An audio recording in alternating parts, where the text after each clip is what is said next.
뭐 정의당 얘기했고 민주당과 다른 입장이란 얘기했고. 네. 근데 뭐 아까 잠깐 얘기하셨지만 도이치모터스 주가 조작 의혹, 김건희 여사에 대한 그 의혹, 그거에 대한 얘기도 했잖아요 정의당이. 네. 그러니까 이제 논할 딴 게 아니다. 그거는 이제 교수님은 민주당의 좀 생각이다. 이렇게 얘기를 했더라고요. 말이 정의당이. 과하다 네. 이런 생각이셨고. 정의당이 이 문제 굉장히 스탠스 정하기 좀 어려워요. 그러니까 좀 아까 말씀하신 대로 그 색깔의 그 선명성을 더 강하게 나가려는 것 같아요. 제가 볼 때 뭐 존재감 부각하기 위한 네. 건데 이 워딩을 좀 정확하게 보면 선 검찰 수사 후 김건희 특검 그 논리예요. 네. 그러니까 김건희 여사에 대한 특검을 하지 말자는 얘기는 아니고 차별하기 위한 게 지금 김건희 여사에 대해서 지금 검찰 조사 자체도 안 이루어진 그런 상황 아니겠습니까? 그래서 먼저 검찰 수사를 촉구를 하고 네. 그게 안 되면은 다음에 김건희 여사에 대해서 특검을 들어가겠다라는 이제 그런 입장입니다. 정의당. 근데 민주당은 지금 쌍특검이라고 얘기를 하고 있는데 대장동 그 50억 클럽 그리고 그렇죠. 김건희 여사 특검 두 사건에 대해서 특검을 주장하고 있지 않습니까? 근데 정의당의 협조 없이 이게 가능한 불가능하죠. 그렇죠. 왜냐하면 아시겠지만 이제 패스트트랙에 태워야 되거든요. 네. 그리고 5분의 3 네. 제적 찬성이 있어야 되거든요. 그럼 5분의 3에 180명. 근데 지금 민주당 같은 경우 169석. 무소속 하면은 뭐 그래도 한 175석 정도밖에 안 될 거예요. 그러니까 정의당 6명이 없으면 불가능한 그런 네. 상황. 그래서 이제 정의당은 이걸 노리고 지금 본인들이 캐스팅 보트 역할을 하겠다.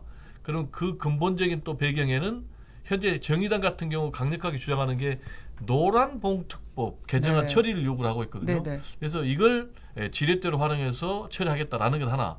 그리고 또 선거제도 개편. 근데 또 이걸 지렛대로 활용해서 자신들이 유리한 방향으로 가겠다. 이 두 가지가 담겨 있는 것이 아닌가 생각이 됩니다. 네.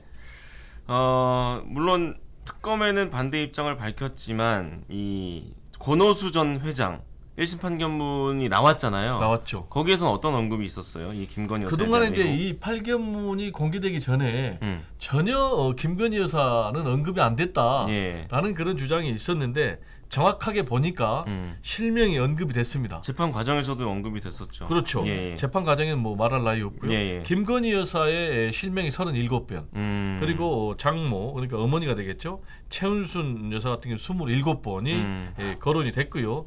그리고 실제로 김건희 여사가 갖고 있는 이 5개 계좌 중에서 최소한 2개 이상이 이 권오수 회장의 주가 조작에 사용이 됐다. 그리고 이 계좌 중에 사용됐는데 48건이 범죄에 사용이 됐다라고 이제 이게 나왔고요. 근데 이제 이렇게 나오면서 상당히 좀 윤석열 대통령은 곤혹스럽게 됐어요. 왜냐하면 윤석열 대통령은 대선 후보 과정에서 2010년 초까지 다 끝냈다.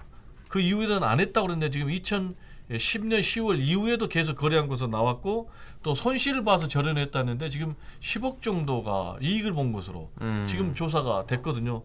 자, 그런 상황에서 지금 대통령실이 3차례나 입장문을 내가지고 김건희 여사는 사실상 주가 조작에 전혀 연루된 것이 없다라고 주장을 하고 있어서 야, 그러면 대통령실이 이렇게 나서 가지고 국민의힘 정치 개입만 하는 것이 알았더니 지금은 뭐 수사 지휘까지 하고 있는 거 아니냐 공개적으로 이런 지금 비난을 민주당에서 하고 있는 상황입니다.